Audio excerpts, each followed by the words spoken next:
Додека цените на бензините растат, паркинзите поскапуваат, а апелите за животната средина стануваат се погласни, граѓаните се фатеа за велосипедот. Сепак тука почнуваат и нивните проблеми. Тротоарите се паркинг за автомобили, а и дупките на улиците не се нешто непознато за велосипедистите. Нема доволно велосипедски патеки низ главниот град. Да возиш велосипед и да не чувствуваш страв да не ти се случи некоја незгода е невозможна мисија, велат оние кои редовно возат велосипед. Стварно нема шанси да се вози по велосипедска патека. А или не чинат или се недостапни. Патеките зафатени се со многу возила, кај што не можеме да се движиме, навистина се зафатени, не ги почитуваат знаците дека се за велосипеди и не можеме да се движиме секогаш по нив. Исто као и у Загреб. Пешаци по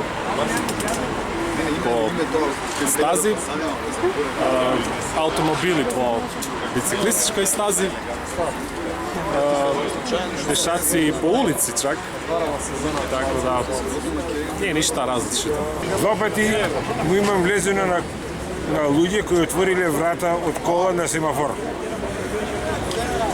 После, на пешачкиве патеки нон-стоп паркираат коли. Имам проблеми со нив. Еве, погледнете, можете тука да видите, сите пешачки тротоари се зафатени со паркирани возила. Да, после, исто така, пешаците се движат по велосипедските патеки. Значи, постои тотална некултура во тој поглед. Па јас искрено не ги гледам велосипедските патеки, затоа што на патеките луѓе се шетаат. Не ми е баш нешто сигурно да возам, не сакам никого да повредам и одбирам, не знам, некој посигурно место каде што нема луѓе. Но и на пешаците кои се движат низ Скопје не им е полесно. И нив повеќе рутина им станува секојдневното заобиколување и провлекување на тротоарите, како поради велосипедистите кои немаат каде да се движат, така и поради автомобилите на кои им се дозволува да бидат паркирани на тротоар.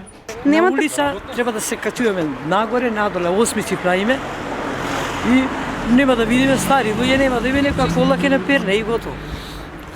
Треба пешачки предиме, се знае тоа. Тротоарот е за пешаци, не е за коли. Треба нели служби што имат тука надлежни да си го решат тоа. Секојдневно прашање на живот е стигнувањето до одредена дестинација, велат скопјани. Велосипедистите се најгласни против индиферентниот однос и празните ветувања од страна на институциите.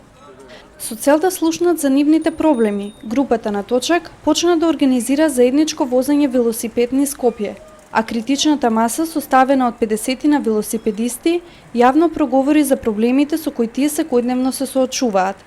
Како единствен светол момент за скопјани, тие го посочуваат возењето по кејот на реката Вардар и патеката долга 7,5 километри.